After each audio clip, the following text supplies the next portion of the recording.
بسم اللہ الرحمن الرحیم۔ دو مسئلے ہیں جو وضاحت طلب ہیں۔ ایک مسئلہ تو یہ ہے کہ ہمارے ہاں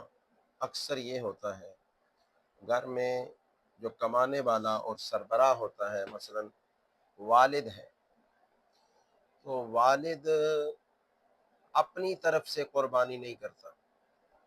بلکہ ایسے کرتا ہے، ایک سال اپنی کرتا ہے، پھر اپنی بیوی کی کرتا ہے، پھر اپنے بچوں کی کرتا ہے۔ تو یہ سمجھ رہے ہیں کہ شاید قربانی پوری زندگی میں ایک ہی دفعہ ان پر واجب ہے۔ ایسا نہیں ہے۔ اگر کوئی ہر سال ہی مالک نصاب ہے اور وہ مالک نصاب ہونا صرف اور صرف قربانی کے دنوں میں پایا گیا، سال گزرنا بھی ضروری نہیں ہے کہ اتنا پیسہ اس کے پاس کا تھا کہ سال گزر گیا، وہ زکوٰۃ میں قربانی کے دنوں میں ہی کسی طریقے سے اس کے پاس پیسہ آ گیا اور وہ مالک نصاب بن گیا، تو اس پر قربانی واجب ہو جاتی ہے۔ اب اگر وہ اپنی طرف سے نہ کرے اور بچوں کی طرف سے ذبح کرے، اپنی بیوی کی طرف سے کرے یا کسی اور کی طرف سے کرے، تو یہ ذبح بھی کر رہا ہے لیکن اپنے لیے گناہ بھی کما رہا ہے کہ جو اس پر واجب ہے وہ اس نے نہیں کی، اور دوسری طرف وہ دوسرے لوگوں کی کر رہا ہے۔ اور ایک مسئلہ ذبح کرنے کے اعتبار سے کہ ہمارے ہاں جب قصاب آتے ہیں تو دعا مانگنے کے لیے ہمارا رواج یہ ہے، امام مسجد کو بلاتے ہیں، وہ چھری تھما دیتے ہیں امام مسجد کے ہاتھ میں، کہتے ہیں اے امام صاحب اس پر پھونک مارو۔ مجھے ابھی تک اس کی سمجھ نہیں آئی کہ یہ پھونک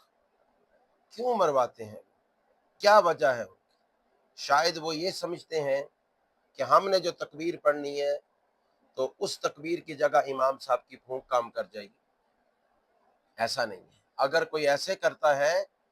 کہ امام صاحب پھونک مار دیں گے اور ان کے پھونک مارنے کے بعد ہمیں کوئی تکبیر پڑھنے کی ضرورت نہیں ہے اور وہ تکبیر پڑھے بغیر جانور ذبح کرتا ہے، تو یہ حکم اور یہ مسئلہ اس کیٹیگری میں آئے گا کہ کسی بندے نے جان بوجھ کر بسم اللہ جو ہے جانور پر ترک کی ہے، اور جب جان بوجھ کر وہ بسم اللہ کو ترک کرے گا، اللہ کے نام کو ترک کرے گا جانور کو ذبح کرنے کے وقت، تو جانور جو ہے وہ حرام ہو جائے گا، حلال نہیں۔ اگرچہ اس نے ذبح جتنی رگیں کاٹنی ہیں وہ کاٹ دی ہیں، صحیح ذبح کیا ہے، لیکن اللہ کا نام جان بوجھ کر چھوڑنے کی وجہ سے وہ جانور حرام ہو جائے گا۔ تو تھوڑے سے کلمات ہیں، مشہور جو ہے بسم اللہ اللہ اکبر، بسم اللہ اللہ اکبر، بسم اللہ اللہ اکبر، تو یہ دو کلمات اگر سیکھ لے گا کوئی صحیح طریقے سے تو لوگوں کا ذبح بھی ٹھیک ہوگا، لوگوں کی قربانی بھی ٹھیک ہوگی۔ اور ہمیں بھی خیال کرنا چاہیے، ان لوگوں کو جب ذبح پر لگاتے ہیں تو ہمیں خیال کرنا چاہیے اور انہیں یاد بھی دلانی چاہیے، بھائی اونچی آواز سے کہو بسم اللہ اللہ اکبر، دو کلمات تو ہیں، اتنا پیسہ بھی خرچ کر رہے ہیں اور پھر قربانی کی غرض سے وہ جانور لے کر آئے ہیں اور ان کی غفلت کی وجہ سے اپنا جانور حرام کروا رہے ہیں جو کہ قربانی بھی نہیں ہو۔ تو اس لیے ہمیں احتیاط کرنی چاہیے، کیونکہ یہ بہت بڑا فریضہ ہے جو ہم ادا کرنے جا رہے ہیں۔ اللہ تعالیٰ سے دعا ہے اللہ تعالیٰ عمل کی توفیق عطا فرمائے۔